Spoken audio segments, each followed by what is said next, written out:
Өмнөх бичлэг дээр би хар нүхний талаар ярьж өгнө гэж амласан. Гэхдээ хар нүх хэмээх тогтоц оддын мөхлөөс үүсдэг учраас эхлээд оддын үүсэл болон мөхлийн талаар ярих нь илүү зүйтэй юм болов уу гэж бодлоо. Тийм болохоор оддын талаар ярьцгаая. Од гэж юу вэ? Од бол авраг том үйлдвэр юм. Юуг үйлдвэрлэдэг вэ гэвэл мэдээж энерги үйлдвэрлэн, гэрэл үйлдвэрлэн, дулаан үйлдвэрлэн, бас янз бүрийн химийн элементүүд болон бодисуудыг үйлдвэрлэн. Ер нь ертөнцийн бүх зүйлсийг л үйлдвэрлэн. Өнөөдөр таны харж буй бүх зүйлс би, чи, та бид бүгдээрээ оддын тоосонцроос л үүссэн. Ер нь бол ертөнцийг од ба түүний найзууд гэж нэрлэвэл илүү зохино. Одноос л бүх гариг ирэхээс галактикууд үүсдэг. Тэгвэл од хэрхэн үүсдэг юм бэ? Анхны одод хэрхэн үүссэн тухай бид их тесрэлт болон харанхуй материйн талаарх бичлэгүүдээрээ ярьсан. Үзэж амжаагүй бол үзээрэй. Харанхуй материйн үүсгэсэн таталцлын нөлөөгөөр ус төрөгчийн атомууд нэг дор цуглараад бөөгнөрөөд асар их нектарлыг үүсгэснээр анхны одод үүссэн байдаг. Яагаад заавал ус төрөгч вэ гэвэл өөр атом бараг байгаагүй учраас тэр. Анхны одод зөвхөн ус төрөгчөөс бүрдсэн учраас аврах том хэмжээтэй супермасстай байлаа. Тийм болохоор богинохон настай байсан ба супернова болон дэлбэрч энэ дэлбэрэлтээс цацарсан мананцрууд буюу небулагаас өөр шинэ одод төрөн гарсан тухай бид өмнөх бичлэгүүд дээр ярьж байсан. Одоо харин илүү наривчлан авч үзцгээе. Бидэнтэй хамгийн ойрхон од болох наран дээр жишээ авцгаая. Танаас асууя. Сая долларын асуулт шүү. Нар ямар өнгөтэй вэ? Шар гэж хариулбал та сая доллараа алдах болно. Нар үнэндээ өнгөгүй буюу цагаан өнгөтэй.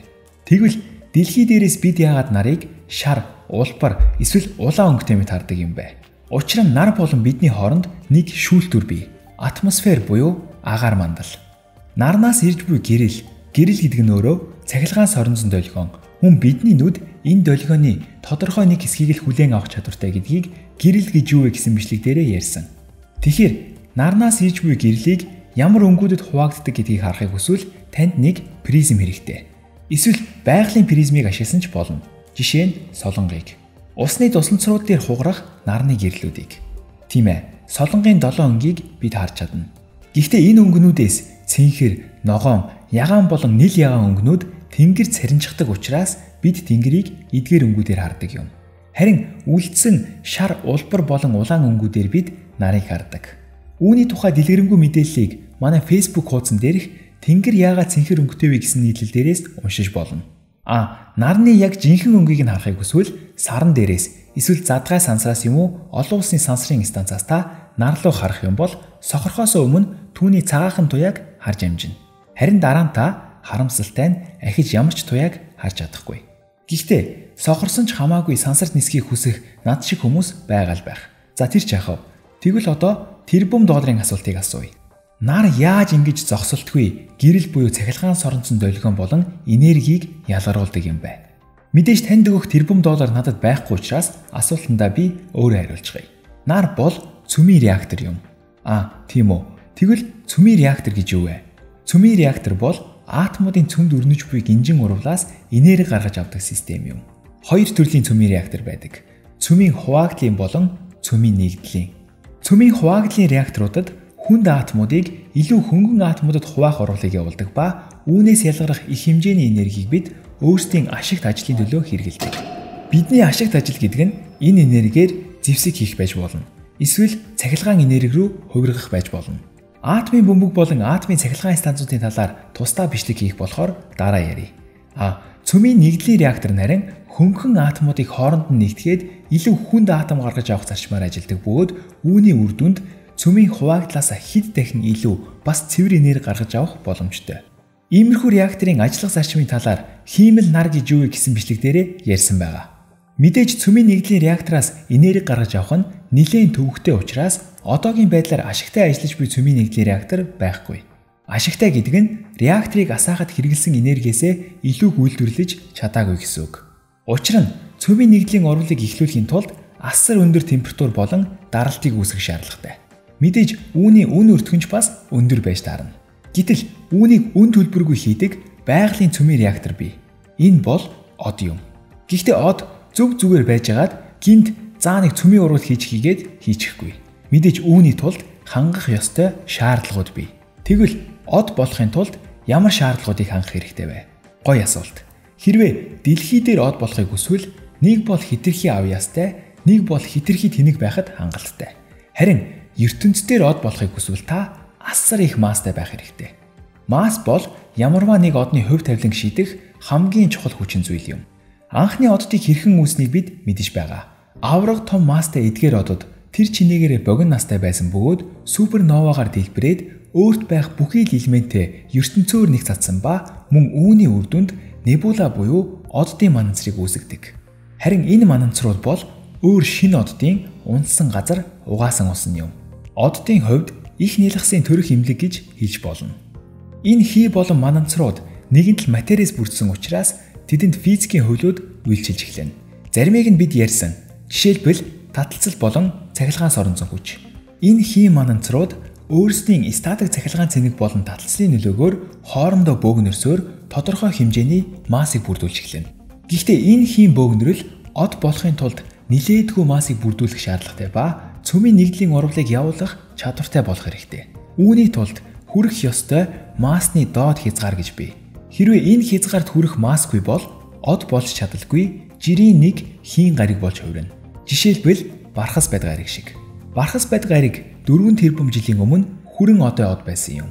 Гэхдээ нар шиг шар одой од болохын тулд хитрхи бага масстай байсан учраас цөмийн нэгдлийн урвалыг үүсгэж чадаагүй ба аачмаар хөрсөөр өнөөдрийнхөө байдалд хүрсэн. Хэрвээ Бархас байд гариг одоогийн масснасаа 80 дахин хүнд байсан бол магадгүй од болж чадах байсан. Аливаа хийм бөөгнөрөл дээр заасан хангалттай хэмжээний массыг бүрдүүлж чадвал од болон гэрэлтэж өөрийн энерги үйлдвэрлэж чадна. Маасных нь үүсгэж буй хүндийн хүчний нөлөөгөөр цөмдөх нягтрал нь ихсдэг бөгөөд түүнийгээ дагаад цөмийн дулаан нь бас ихснэ. Ийхүү цөмийн нэгдлийн урвалыг эхлүүлэхэд тохиромжтой болно гэсэн үг. Энэ урвалд яг юу болдог вэ гэхээр ус төрөгчийн атомыг гелигийн атом болон хувиргадаг юм. Учир нь оддыг бүрдүүлж буй хий бол бараг тэр чигээрээ ус төрөгч. Яагаад заавал ус төрөгч вэ гэвэл ус төрөгч бол ертөнц дээрх хамгийн түгээмэл элемент буюу хамгийн энгийн атом юм. Нэг ширхэг протон, нэг ширхэг электронтой атомыг бид ус төрөгч гээд нэрлэжсэн юм. Химийн үейлэх систем дэх хамгийн анхны элемент. Тэгэхээр ус төрөгчүүд нийлээд оддыг үүсгэсэн биш. Оддыг үүсгэх өөр элементний сонголт бараг байгаагүй учраас одод ихэвчлэн ус төрөгчөөс бүрддэг байх юм. Ийхүү нэлэнхүүдээ ус төрөгчөөс бүрдсэн одны цөм нь асар их нягтрал болон дулааны үр дүнд цөмийн нэгдлийн урвалыг явуулж эхэлдэг бөгөөд нэг ёсондоо хоёр ширхэг ус төрөгчийн атомыг нэгдээд шинээр гели хэмээх атомыг үүсгэдэг гэсэн үг. Нэг протонтой хоёр атомыг хоёр протонтой нэг атом болгон нэгтгэж байна гэсэн үг. Гэхдээ урвалд орохоос өмнөх хоёр ширхэг атомын нийт массыг нь шинээр үүссэн нэг ширхэг атомын масстай харьцуулахад ялгаатай байдаг. Тэгэхээр алдагдаж буй тэр масс нь асар их хэмжээний энерги болон хувирч байна гэсэн үг. Ийхүү одод ус төрөгчийг түлш болгон ашиглаад энерги үйлдвэрлэж эхэлдэг юм. Нэгэнт энерги үйлдвэрлэж эхэлсэн од маань гэрэл болон дулаан ялгаруулж эхэлнэ. Гэхдээ хэр удаан гэрэлтэх вэ?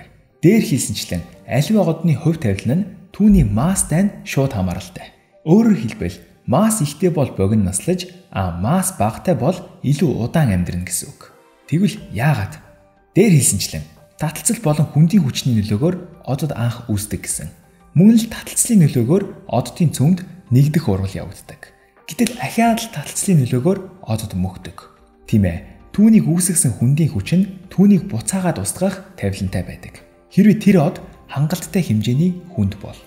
Учир нь аливаа биетийн масс нь нэмэгдэх тусам хүндийн хүч нь бас нэмэгддэг бөгөөд түүнийхээ нөлөөгөөр дотогшоогоо хумигдахыг ирмэлцдэг. Энэ бол физикийн хууль, таталцлын хууль. Алим газар унаж байхад газар яагаад доошоо унахгүй байгаа юм бэ гэдэг шиг. Хэрвээ боломжийг нь өгвөл газар ч гэсэн доошоогоо тэмүүлэх болно. Тэмүүлсээрч байгаа. Аз болоход дэлхийн маань жижигхэнд тооцогдох гариг учраас хүндийн хүч нь буюу дотогшоогоо тэмүүлэх хүч нь тийм ч их биш. Харин оддын хувьд бол өөр. Тэд асар их масстай учраас тэр хүндийн хүчнийхээ нөлөөгөөр үргэлж дотогшоогоо хумигдахыг ирмэлцэж байдаг. Гэхдээ түүнийг нь эсэргүүцэх нэг хүч бий. Тэр бол дээр ярьсан цөмийн нэгдлийн урвал юм. Энэ урвалын үр дүнд ялгарах асар их энергийг гадагшаага чиглэж байдаг учраас оддыг хумигдуулахгүй тогтоон байрсаар байдаг. Цөмийн энерги нь хүндийн хүчийгээ ялан дийлсээр байгаа цагт тэр од оршин тогтносоор байх болно. Энэ үхэл сэхлийн тэнцлийг гидростатик тэнцвэр гэж нэрлэдэг.